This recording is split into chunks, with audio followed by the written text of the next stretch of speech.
जेस वर्ल्ड में मैं सूर्यवंशी भारद्वाज आपका स्वागत करता हूं। यूनिवर्स का ये 5वां वीडियो है। यूनिवर्स के 5वां वीडियो में हम लोग यूनिवर्स संबंधी कुछ फैक्ट को समझेंगे। कुछ ब्रह्मांडीय अवधारणा है, ब्रह्मांड से संबंधित प्रमुख अवधारणा है, उसके बारे में समझेंगे, जो कि एग्जाम की दृष्टि के लिए बहुत ही इम्पोर्टेंट होता है। आइए देखते हैं कि ब्रह्मांड की क्या अवधारणा है। सबसे पहले क्लॉडियस टालमी थे, जो मिस्र के रहने वाले थे। इन्होंने 140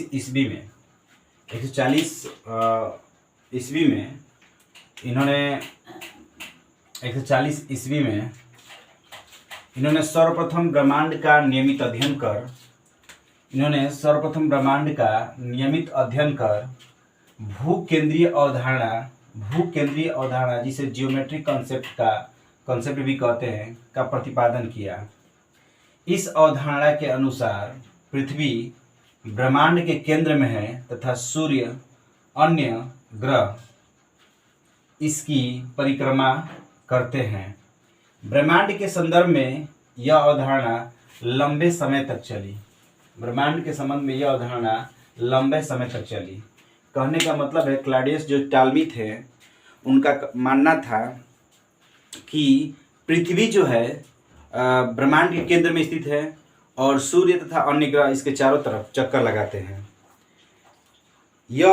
इस अवधारणा के पीछे वैज्ञानिकों का नहीं रहने के वजह से, या ऐसा कहा जाए कि उस समय की जो परिस्थिति थी वह मतलब कि इनके अवधारणा से जो भी वैज्ञानिक थे संतुष्ट थे, लेकिन आगे चलकर इनकी अवधारणा में कुछ परिवर्तन हुए। आइए देखते हैं क्या परिवर्तन हुआ।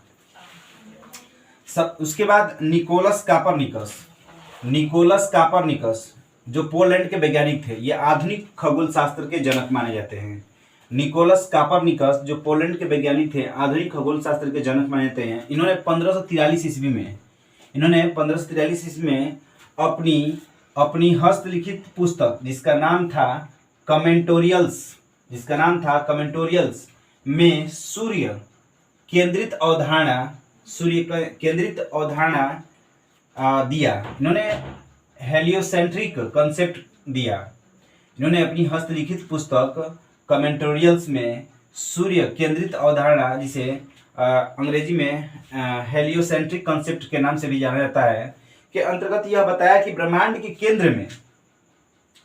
केंद्र में पृथ्वी नहीं है, अपितु सूर्य है। तथापि यद्यपि ब्रह्मांड संबंधी उनकी अवधारणा और सौर परिवार तक ही सीमित थी, तथापि इस अवधारणा ने ब्रह्मांड की अध्ययन की तथा दिशा ही बदल दी। इनकी जो अवधारणा थी, ब्रह्मांड के अध्ययन की दिशा ही बदल दी। इस सिद्धांत के अनुसार दैनिक गति में पृथ्वी अपनी अक्ष पर तथा वार्षिक गति में सूर्य के चारों ओर परिक्रमण करती है।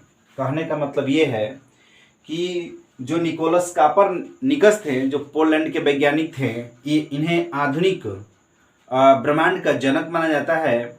इनके अनुसार जो इन्होंने बताया था कि टालमी बताए थे कि सूर्य ब्रह्मांड के केंद्र में स्थित है, पृथ्वी ब्रह्मांड के केंद्र में स्थित है, सूर्य तथा अन्य ग्रह इनके चारों ओर चक्कर लगाते हैं।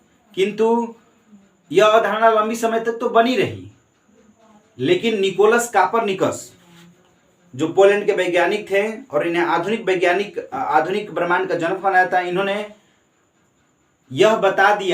यह सिद्ध कर दिया कि बल्कि सूर्य पृथ्वी का चक्कर नहीं लगाता है, पृथ्वी सूर्य का चक्कर लगाती है। और जो अपने अक्ष पर गति करती है, पृथ्वी अपने अक्ष पर गति करती है। अपने अक्ष पर गति करने की वजह से दिन रात होता है तथा सूर्य के चारों तरफ गति करने की वजह से एक वर्ष का निर्माण होता है, अर्थात 365 दिन में पृथ्वी के द्वारा सूर्य का एक चक्कर लगाया जाता है। उसके बाद विलियम हर्सेल, उसके बाद जो विलियम हर्सेल थे, हर्सेल ये ब्रिटेन के रहने वाले थे। इन्होंने 1805 ईस्वी में इन्होंने दूरबीन की सहायता ली और दूरबीन की सहायता से अंतरिक्ष का अध्ययन किया। विलियम हर्सेल जो थे ब्रिटेन के रहने वाले थे। 1805 ईस्वी में इन्होंने दूरबीन की सहायता ली और अंतरिक्ष का अध्ययन किया और बताया कि सौर मंडल, इन्होंने बताया कि सौर मंडल आकाश गंगा की एक अंश मात्र है। जो सौर मंडल है वो हमारे आकाश गंगा की एक अंश मात्र है। किसने बताया? विलियम हर्सेल ने बताया। विलियम हर्सेल ने बताया तो कि सौर मंडल जो है आकाश गंगा के अंश मात्र है, लेकिन इसके साथ साथ यह भी इन्होंने बताया कि हमारा जो आकाश गंगा है, आकाश गंगा के एक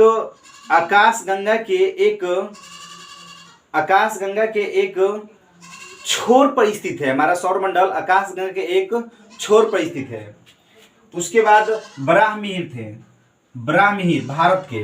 इन्होंने 6वीं शताब्दी में कापरनिकस ने जो सिद्धांत बताया 16वीं शताब्दी में, कापरनिकस ने जो सिद्धांत बताया 16वीं शताब्दी में, इन्होंने क्या किया कि इन्होंने 6वीं शताब्दी में जो कापरनिकस ने सिद्धांत बताया था उस सिद्धांत को 6वीं शताब्दी में बता दिया था। इन्होंने कापरनिकस से लगभग 1000 वर्ष पूर्व बता दिया था कि चंद्रमा पृथ्वी की परिक्रमा करता है और पृथ्वी सूर्य की परिक्रमा करते हैं। कहीं ना कहीं दोस्तों जो भारतीय वैज्ञानिक थे हर क्षेत्र में आगे थे, किंतु इनके सिद्धांतों का भारतीय वैज्ञानिकों के सिद्धांतों का दुनिया में फैलाया नहीं गया। इनके सिद्धांतों का दुनिया में एक तरफ से कहा जाए तो प्रचार प्रसार नहीं किया गया, न किसी लेखक ने इनके ऊपर विशेष ध्यान दिया। लेकिन फिर भी इतिहास को पन्नों में जो बातें सही होती हैं कहीं ना कहीं छप ही जाती है। और मैंने बताया था पहले ही कि जिस तरह सूर्य को बादल छिपा नहीं सकता है, ठीक उसी प्रकार भारतीय वैज्ञानिकों को चाहे कितना भी हाइड कर दिया जाए, ये भी उसी बादल को चीरते हुए सूर्य की तरह चमकने लगेंगे और दिखाई देने लगेंगे। मैं बता दूं दोस्तों कि जो हमारी आकाश गंगा है, आकाश गंगा का नाम मिल्की वे है, जिसे हिंदी में दुग्ध मेखला कहते हैं। हमारे आकाश गंगा का नाम मिल्की वे है, जिसका हिंदी में नाम दुग्ध मेखला है और इनका आकार सर्पिलाकार है। ये दुग्ध